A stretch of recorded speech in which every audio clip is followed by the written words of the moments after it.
Good afternoon, everybody, and welcome to our webinar this afternoon.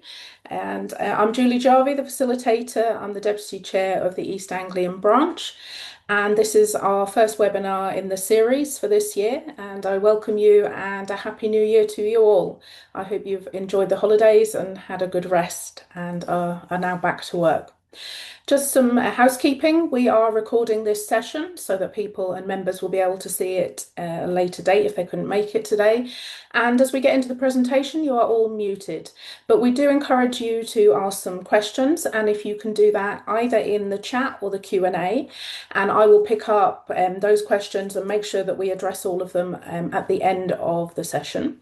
And today we have Liz Bennett with us, the Director of Safety in Design, and she's going to be presenting today on CDM and really focusing in on designers' duties under those regulations.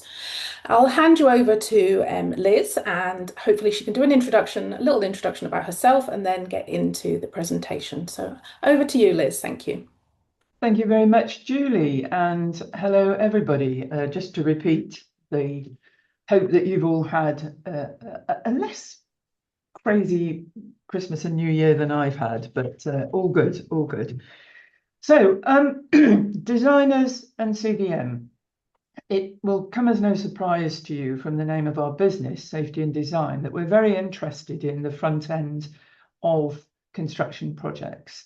As a fellow of the Institution of Civil Engineers and a long-term practitioner in health and safety, I've taken this to be a focus area for us. And so we provide training and what I'm going to call major projects across industry. And we're very pleased to be working with IIRSM on this, and some of the projects that we're interested in, some of you might be interested in too. So what I've been working on this morning is actually a free designers e-learning course. We've been doing the filming this morning, and I think that the course will be ready probably by the end of January.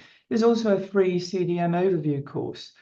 Those are welcome. You're welcome to access those simply by logging on to our website in due course.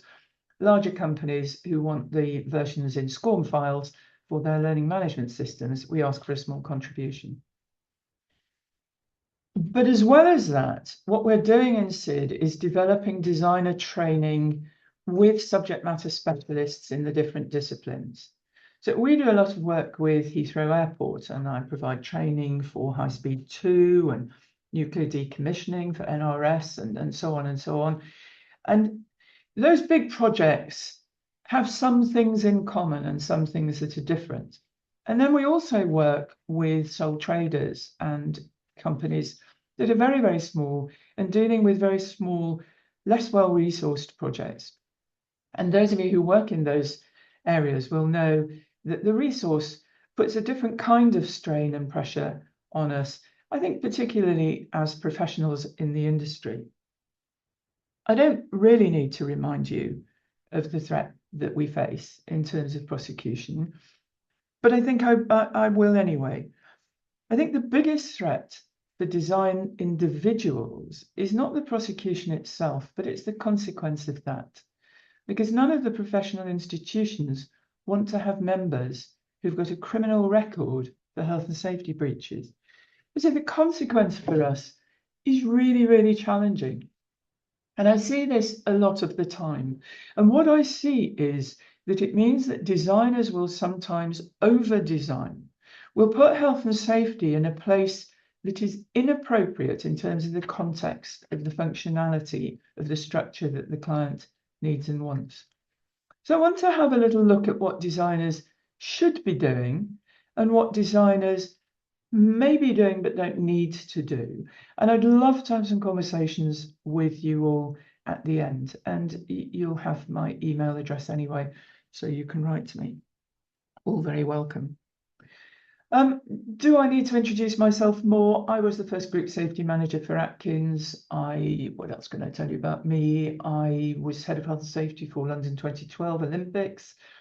I've been head of health and safety again as an interim for the Environment Agency at a time when we were being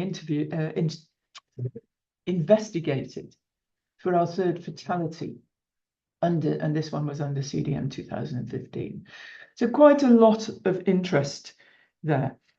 And I'm just going to get started. So why not? Let's do it.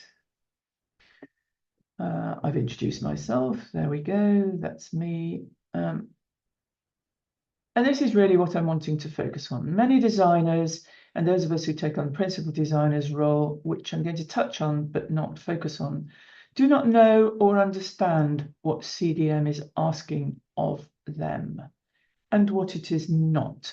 So I'm going to come clean straight away and say that CDM does not mention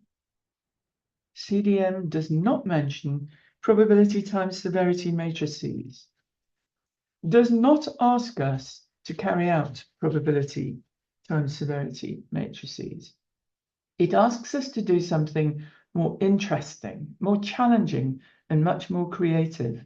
So let's have a little look at what it has to say. I'm starting with a case just in case any of you haven't seen it. This is a relatively recently reported case where a hotel, Moonfleet Manor, was having refurbishment done, but staying open. Now, this hotel has a swimming pool and members of the public can use it. And a little 3-year-old girl went there for her usual swimming lesson with her big brother and her daddy. And on the way out, a piece of slate fell from the top of the scaffolding. It fell 5 meters and landed on her head. Now, very fortunately, she was not more seriously hurt than she was, but she had to be put into an induced coma and have a 2-hour operation to remove bits of slate from her head. I believe she's made a full recovery. And what's interesting about this case is that the client was prosecuted, the principal designer was prosecuted, and the principal contractor were prosecuted. The client was prosecuted under the Health and Safety at Work Act. They could have been prosecuted under CDM, but they weren't. The principal designer and the principal contractor were prosecuted for not having planned, managed, and monitored in such a way as to deliver success in terms of health and safety during the construction phase. So any of you who are working in the principal designer space, this is a case that you really should be looking at and saying, if we'd been principal designer on this case, would we have prevented that accident? Would our actions have been different? And if not, then you need to think very hard about that, because you're certainly putting your business and yourselves at risk. So designers are being asked to do more, and the design coordination and pulling together carried out by the principal designer is a focus of that. And we'll look at that in some more detail in just a minute. Let's get the nasty stuff over with first. This is probably a prosecution case that you've seen before. And it's about a fatal accident that happened very near to where I'm sitting in Taunton. It happened in Bridgewater in Somerset on the 26th of January 2005. It's quite interesting. So I don't know if you can see this very clearly, but this is a small wall, an upstand, and beyond it is just fresh air. This is not a window or a wall panel or anything. Over this wall is a fall down 9 meters. Here is the access ladder to a new platform on this floor that is taking the M&E equipment and moved into a new position for whatever reason.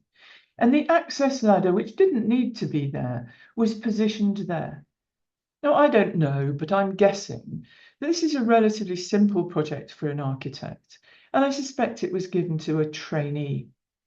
But nobody stopped to think about this. And I find this accident really interesting, because clearly there's a design fault here, and clearly the result of that fault that ended in a failure. And David Kearns, oh, Ian stumbled, sorry. David stumbled coming down the ladder and died later in hospital. I beg your pardon, I was thinking about another accident at the time. Another fatal accident as it happens. Here's a plan of that platform. If we go back to this, no, you can't see it on this, but underneath here, there is a leg supporting this. So this platform is cantilevered out and it's supported at this end as well. Here's the access from the gym, which, by the way, used to be my gym, but there we go. Here's the old man-safe anchor points from when this was a flat roof with this low-level upstand. Okay. What interests me is not just that there was this clear and obvious design fault, but who constructed it without challenging it? Who accessed this space without querying it? And really, how many opportunities were missed? I really want to use this to underline the fact that we've all got a part to play. I think there are so many opportunities here to have saved life. And it's just, I think if you go to Regulation 8 of CDM, which is on page 23, and you look at Regulation 8, paragraph 5, which is a duty to report your concerns of danger. I haven't seen this being used in prosecution yet, but I think maybe it needs to be considered more. How many times do we all walk by? Right. I said I'd talk about designers in particular, and so here goes. Designers, if you look at Regulation 9, which is on page 23, if you've got copies of L153 to hand, they've got 3 different kinds of activity. The first is to be satisfied that the client is aware. Right? This is a duty, yes, to make sure that the client knows that they've got statutory duties, that they're criminally liable for the outcomes on the project. But I think it's worth remembering that we need to take this as an opportunity. It's not written into the law, but it's a useful thing to think about.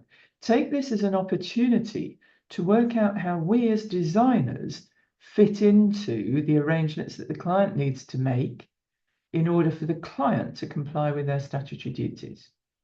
So use that as designer-client links. How do we fit into the client's ambition for this project? What is our place in the team? Are we satisfied that the client is aware of their duties? And in essence, that we understand how they are discharging those duties. Right. The next kind of duty that clients have is doing design. And what we're required to do here is eliminate, reduce, and then ultimately control risks. So this is eliminate if we can. If we can't do that, then we need to reduce and control risks through design. In fact, controlling through design is what we're doing when we eliminate or reduce. So some designers, notably Paul Bussey, if you've seen some of the work that he's presented, don't put control risks. They're saying that's what designers are doing when they eliminate and reduce. So focus on those. That might be something you want to think about. It's about doing your job as a designer. We'll come back to this. And then the third kind of thing we have to do is provide information. And there's different kinds of information for different kinds of audiences. Right. We go back into these. I've got to be in my bonnet about this. The project is the client's, the funding is the client's, the asset is the client's. In our industry, we often forget that, and we make decisions without referring back to the client. Or we forget to think about what the client needs and wants, and that should be our driving requirement for being part of this team. It's what we're being paid to deliver. Yeah. Can we deliver what they need and want? Yeah. Then clients have a duty to plan, manage, and monitor, and they too are measured by the construction phase. if you don't know how to establish that in the regulations, we cover it in some of our CDM training courses, so you're more than welcome to book on those. But how does what we do as a designer fit into that?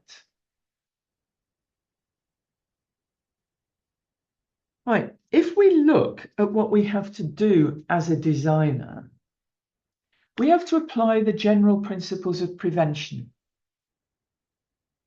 Now, if you are not aware of what the general principles of prevention are, can I strongly recommend that you go and look them up? They're already a duty on everybody who's at work. They first appear in the Management of Health and Safety at Work Regulations 1999, but they then referred to in CDM for designers and principal designers, for contractors and principal contractors. And that means we're told more than once that we should be applying the general principles of prevention. You can find them in Appendix 1 on page 73 of L153 if you want to refresh your memory. All right. Then we need to look at the pre-construction information. Now, big hint here. Many people in our industry have no idea what the pre-construction information should include. It's defined for us in law in CDM. You need to go to Regulation 2, page 12, for the full definition. I'm going to give it another name.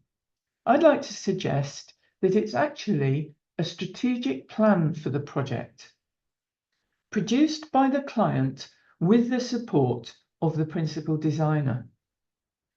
Pre-construction information. It's huge, and the only place it's defined in full is on page 12 in the general definitions under Regulation 2. And we've also got this slight softening, this so far as is reasonably practicable. Another thing that you might want to go away and think about is to look at the difference between the phrase so far as is reasonably practicable and the phrase so far as is practicable. They're different, and the word reasonably softens this phrase still further. So if you see only so far as is practicable, the duty is fairly strict upon you, and you need to really have a good hard look at that. What we're trying to do is eliminate, then reduce, then control through design decisions. I'm going to look at this eliminate with you. Eliminating risk is not very often something that we can achieve. I'll give you a for instance, and the one that I use is crossing the Thames at Dartford. There is already a bridge, and a very beautiful bridge it is too, the Queen Elizabeth II Bridge at Dartford.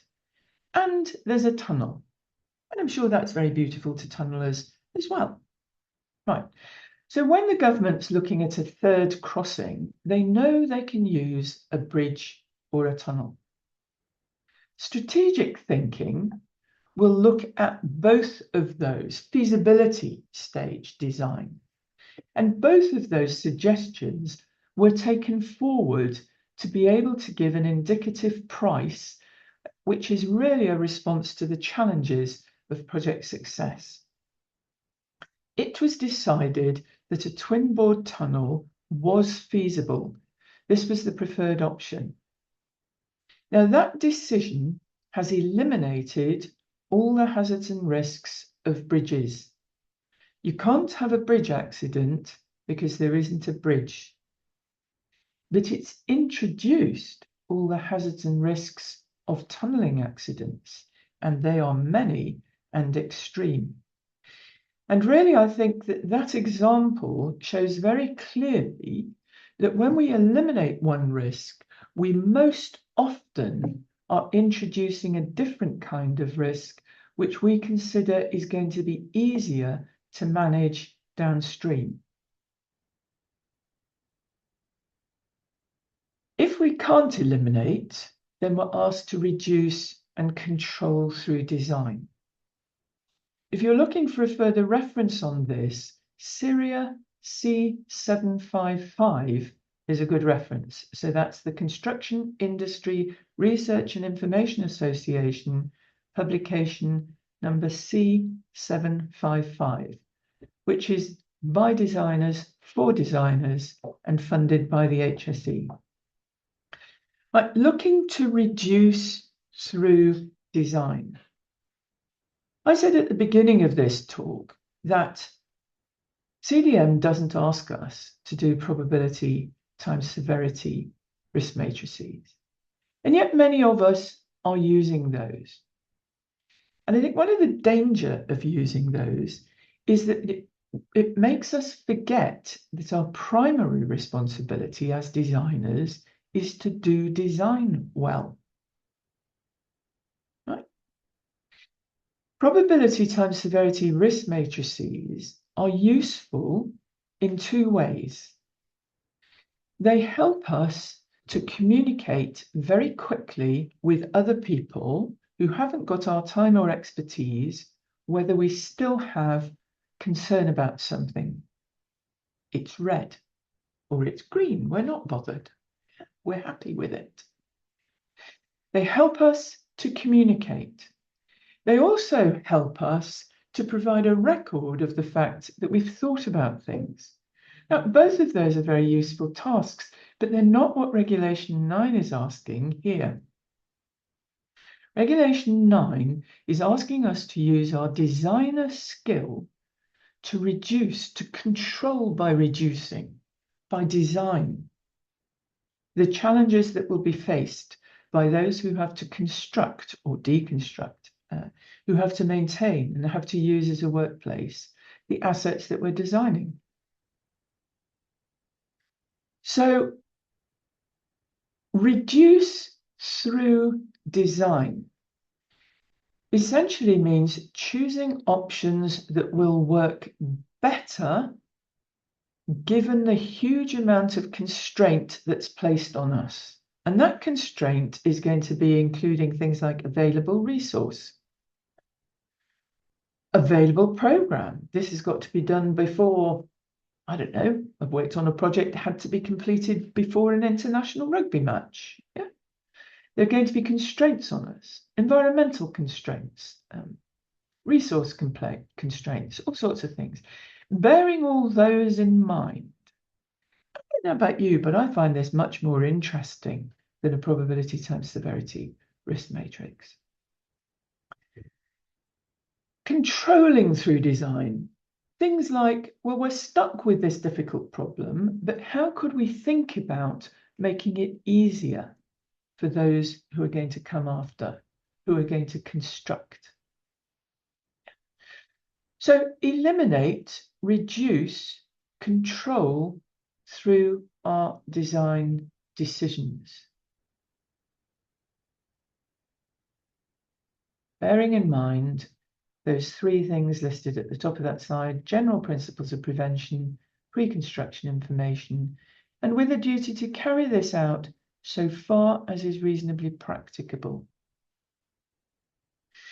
I just want to take a little bit of a moment out of this. I was talking to one of our clients recently, and they were very frustrated because they said their designers are doing what I mentioned earlier on. Their designers are so terrified of health and safety and being blamed for their design choices that they're designing things that are not what the client needs and wants and will never pass the client budget constraint. They cannot be built. They exceed the client's agreed budget for that particular asset. The fun thing, the creative thing, the fascinating thing for us as designers is designing when things are difficult. Examining what's there before we start, knowing what we're dealing with, and having the skills, knowledge, and experience to understand what's going to be a better solution than some other solution. It's not about doing some sort of health and safety overlay. I think the health and safety is very valid. Of course, it's valid, but that is perhaps a compliance check after brilliant design has been done. Right, you can pick a fight with me later if you wish. Then we come to this third duty on designers, providing information to others. And I think many of us have shared a challenge here in terms of understanding exactly what it was we've needed. And we've looked at this over the years, and here we go. I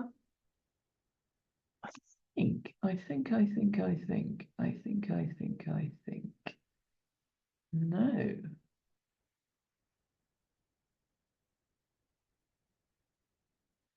Yes, I do think. So in Regulation 9, which you've got in the presentation you'll see at Regulation 9.3b, this is where we start being told to provide information. And this 9.3b says we have to provide information about those risks to the principal designer.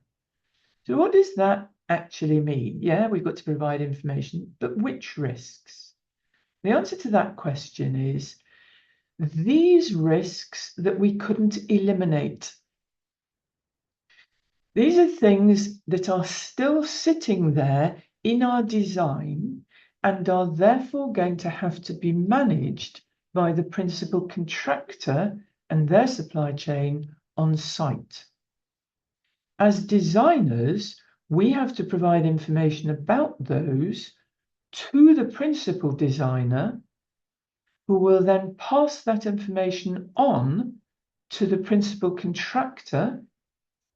And the principal contractor will include that combined information in communication with their supply chain through the construction phase plan. Now, if you want the regulatory links there, she said, scrabbling around in her memory.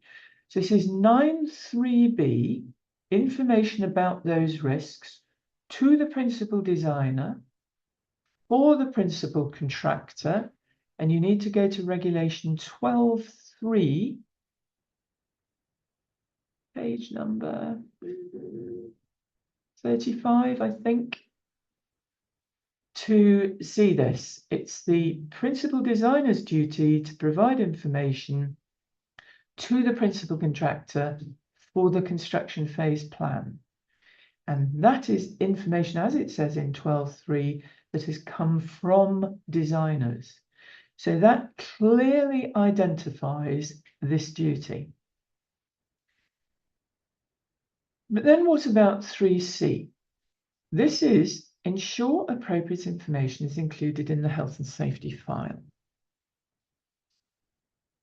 If we look at the health and safety file, we would discover that it has to be prepared by the principal designer, but then it has to be updated by somebody.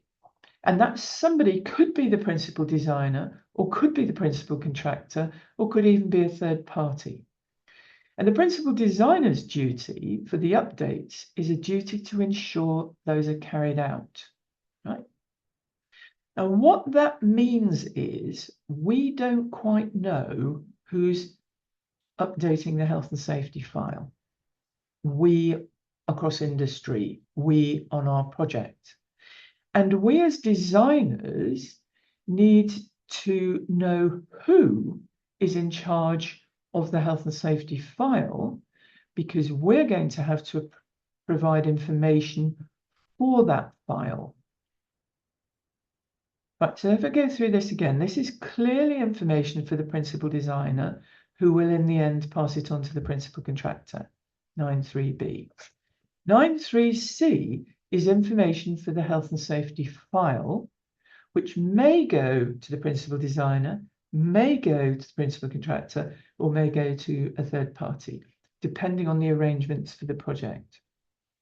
Okay, looking at these, what's the difference between the kind of information that's being provided? This here, the target audience is constructors on this project. So 9.3b, target audience is constructors on this project. 9.3c, target audience are those who are likely to need that information on the next project on this structure. The purpose of the health and safety file, rather like an O&M manual, is to provide clear information for those who need it on the next project on that structure. And so as designers, this information needs to be that kind of appropriate. Some years ago, I was fortunate enough to work on a project that was initiated by the HSE to provide guidance for small designers. And essentially, HSE identified that small designers didn't understand really what they were supposed to be doing. And so a specialist inspector in the HSE wrote to the presidents of the design institutions and asked for nominees. And I just happened to be chair of the Health and Safety Board for the Institution of Civil Engineers at the time, so I got roped in. And for several years, the same group of people, it was really, really good, committed group of people, had a lot of fun and creative input into producing designer guidance. When HSE's funding was cut and it was no longer possible for them to maintain those guidance notes, Safety and Design was asked to look after them, and we've got them on our website. What I'm going to do is I'm going to send you the link with this to the Health and Safety File Guide, because I think it really helps to identify the sort of information that needs to be put in a health and safety file. But don't forget, you've also got, for both of these, you've also got the appendices. Appendix 2, 3, and 4 are dealing with pre-construction information, construction phase plan, and health and safety file. So you can find those at the back of L153. Okay, so, and this all makes sense suddenly. Little aside for you, I personally think that CDM 2015 is very elegantly written. I think it's an extraordinary piece of work. Anyway, we go on to Regulation 9.4, and this is more information provided with the design by designers, right? We're asked to provide appropriate information. I can't remember the exact words. I was looking at it this morning, but information about the design, the construction, and the maintenance of the structure that we've designed. A friend of mine is Andy Allen, and Andy's a very fine engineer who was prosecuted as a designer for not having provided enough information to the contractors for them to construct a hangar. And during the construction, mistakes were made, and a hangar door fell and crushed a guy whose name is Ian, between the door and his truck. He was just in the wrong place at the wrong time. He was going to get his sandwiches from his truck. And he died as a result of this. And Andy was prosecuted, but was not found guilty. So the case was abandoned when the contractor's representative said that Mr. Allen had provided more than enough information for them to construct the hangar safely, and that they hadn't followed their own method statement. So Andy came up with this why, because hinge. Why did you choose that particular design option? Because, explain. So the why, because of a design choice Now, those of you who are working in buildings and therefore under the Building Safety Act, this for me is something that very strongly sits within the golden thread concept, because we do not want these perhaps unusual design choices to be undone later. Oh, why has that silly architect done this? Why has that ridiculous structural engineer done this? And it's undone during the construction process for something much easier. Yeah? There may be a jolly good reason, and we may need to both explain it and follow it through the design process, emphasize its importance. And then constructability. Can our design be constructed? It's perfectly obvious to everybody that I'm no spring chicken. I actually started in the construction industry in the late 70s. And when we were being trained as designers, we were expected to be able to provide a method statement if required. Now, in those days, the method statement was the constructability method statement or the maintainability method statement. It incorporated health and safety, but it was essentially, is it possible? Is it sensible? Can people construct and can they then maintain this thing that you've designed without anything going wrong, including the things that go wrong, people being harmed? So the constructability and the maintainability probably need to be thought about as a separate exercise, a check exercise. This is what we think is a great solution for this project, but how is it going to be constructed? How can it be maintained?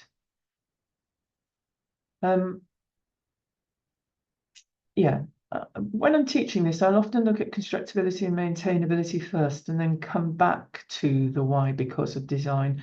And it may be that that's a sensible thing to do, because the constructability and maintainability are the key factors. And then this is perhaps an explanation of why you've designed something, even though there's perhaps an easier way to construct, or why you've designed something, even though that's going to make maintenance challenging. So up to you. Okay, so I've said designers don't have to do probability times severity matrices. I'm going to just temper that. Let's just hang on a minute, Liz. BP uses them, Shell uses them, National Highways use them, nuclear industry uses them. So there's a lot to be said for them, we would think. If you were to come onto one of our CID courses, you will find some very simple school maths that suggests that they're not what we might like to think they are, and that mathematically, and in fact, in terms of design choices, they're not doing us very much of a good service. We tend to flex the result to suit our own agenda as well, and altogether, they're very badly flawed, is my view. So, now I'm going to stick with probability and severity just for a minute, just in case anybody wants to talk about that further. I said at the beginning, I said somewhere in the middle, that designers' duties are to eliminate, reduce, control through design, and then to provide information. Probability and severity matrices are an assessment of a choice that might be taken. They're not the presentation of that choice. The thought about the choice, the option, is the design intelligence bit. That's the bit that needs the skills, knowledge, and experience initially. And then whether it's a better decision or a worse decision than something else, yes, we can go through probability and severity matrices or something else if we wish. But you don't have to do them unless your client requires you to do them or your employer requires you to do them. And what that can mean for those of you who are working as principal designers is that you could have designers who are not using probability times severity matrices. I'd love to see how principal designers manage multiple design inputs where probability and severity are used. I cannot see how you use those effectively. I think we need to go back to some of the basics. And I'll tell you what a friend of mine said when we were looking at design for health. She said, Liz, if designers know how to design, and we have to assume that they do, then surely what we'd be better doing is inserting consideration about health matters at the appropriate points in the design. If designers can do design, and we have to assume that they can, then that's maybe what we should be doing, inserting activities at key points in that design process. Okay, the Cardiff scaffold collapse. Both the main contractor and the temporary works contractor who designed this and installed this scaffolding prosecuted for this, but nobody hurt, fortunately, because it happened at night and there was a storm warning, and I think the site was shut anyway. I'm not sure about that. Excuse me. Temporary works designers are absolutely key in terms of integration with permanent works designers. And the integration needs to come through the principal designer.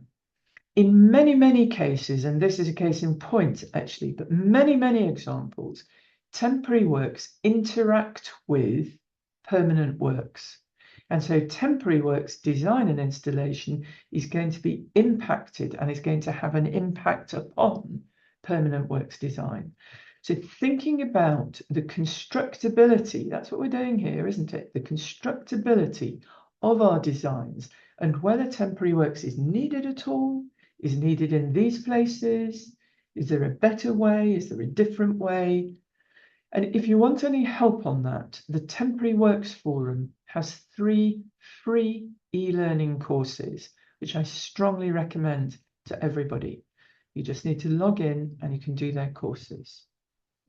Okay, so temporary works designers, remember, also going to need to know who the principal designer is and also who is managing the health and safety file updates. So there's a question for you to take away. Would a probability times severity matrix have stopped this? Would it have stopped the 3-year-old having a slate land on her head? Or is it about something else that we need to be doing at these pre-construction phases?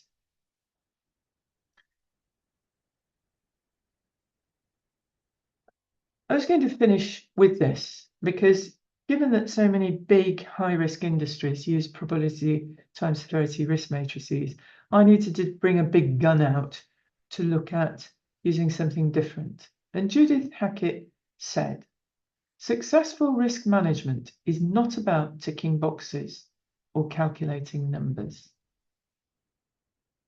It's not about that.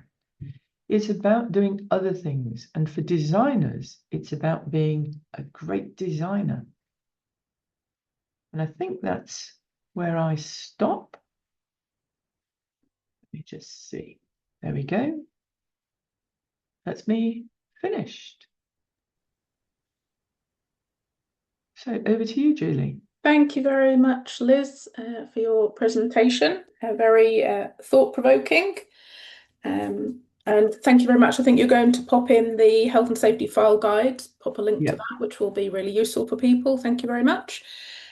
We've just asked for questions either in the Q&A or web chat. We don't have anything relating to the presentation at the moment. There's a few questions about CPD, but I'll just check the Q&A again. Does anyone have any questions? Yeah, I mean, I think it was an interesting presentation. I have worked in the construction side of things for many years, doing safety, and have been very much on the client side. And it's really, really important, I think, that communication is a key part of how CDM is managed and keeping those lines of communication between the designer, principal contractor, and client. I have always held the principal designer to account. I think having transparency and visibility of how they're mitigating risks is really important, and not just reliant on a designer making a decision in their small bubble and world, of taking the wider perspective, I think is important. So yeah, really interesting. I'm just looking again. People are saying thank you very much, and I was it all was saying thanks. very Nice useful. little note. Yeah. I can add in some other snippets for people. So I've talked about these free courses. They will be available to anybody, and certainly we'll be liaising with IIRSM on that. But we are developing, as I said, some more in-depth courses, and some of those we're working with former HSE and specialist inspectors, and also some very senior people in the rail industry, in other places. So if you are in a particular sector, rail or water or nuclear or whatever, and want to get involved in that, then please do just drop me an email. That would be great. And you find my email on the last slide. Julia, would it be helpful to mention another sort of thing which picks up on what you've talked about, the information side of stuff? Yeah, Having we've said still that, got a I've few got to. minutes left. Yeah. Yeah. So Julie talked about the fact that we've got to keep these information stuff flowing, and I have a gentle overlay of ADHD, which means that I can quote pages of CDM 2015, but I can't remember my phone number because the one is interesting, the other less so. So, but we have an incredibly diverse society, and the fact of this diversity and the intersectionality of that means that you could be a bit deaf and have ADHD, or you could be finding it difficult to read things because you've got dyslexia or your sight's failing or whatever, and you've got ADHD. So intersectionality of challenges means that the combinations and permutations of how we work, how the computer that is our brain and our emotions and everything tied together, is very, very variable. And that means that for places like stations and roads and airports and everything else, communication to us needs to be able to fit a lot of people, right? And it may need to be presented in different ways, not just one way. And we're working on a big program that Heathrow is leading on called the Equitable Safety Initiative, which is essentially about all sorts of things. But for me, a lot of it sits around how do we communicate well with all sorts of people. Let me give you, for instance, I have a profoundly deaf son, right? He's fine. He's got a degree and he's working for ITV and he's having a baby in May and things are looking great. Now, we're running a deaf pilot under this initiative, and we're working with all sorts of people on that pilot. But we've been working with an amazing architect who went nearly blind when she was 17, so before her architect degree, right? She's now working post degree as an architect. Now, everything that we do to make things easier for people who can't hear makes it harder for people who can't see. And that's just a binary thing. Yeah. So it means we need to be able to do both. And it's why we in SID are doing BSL versions of our free training courses, which some of you might also find useful because they might help with your businesses. And we're looking very much at the EDI side of safety and health and that emotional health of being in a mixed team. And it's absolutely Thank you. fascinating. Sorry to cut in there, Liz. And yeah, that sounds really, really interesting and be good to hear about that in the future. We've got some questions come in, so I thought it's Oh, important great. that we address those for the attendees. So this one is from Phil Adams. Thanks very much, Phil. So with so much focus on now on fire, have designers looked at changing the way they approach CDM at the design stage? Oh, that's a good question. So my favorite answer to difficult questions is it depends. And I'm going to use that now. Here's my trump card. It depends. I think if you're working in buildings where clearly fire is such a big issue, then probably there is a major change there. And I think that Grenfell anyway shocked our industry into saying, hang on a minute, we don't just work in silos, we work in bubbles. We hardly touch each other. This is my contract. I'm going to do it and nothing more and nothing less. So I think generally, yes, but very specifically, if you work where fire in buildings is an issue and you've got the Building Safety Act changes pushing that. But CDM and Building Safety Act are influencing each other. So yes, but I would say that for a lot of people working in infrastructure and so on, the changes aren't particularly apparent for them yet. Hmm. Yeah, I mean, I think from my perspective that has and fire safety has always been part of how we design things. So it should always be looked at. Yes, not more information comes along in how our legislation changes and what the requirements are potentially for fire safety, but they should have always been taken account of in that design stage.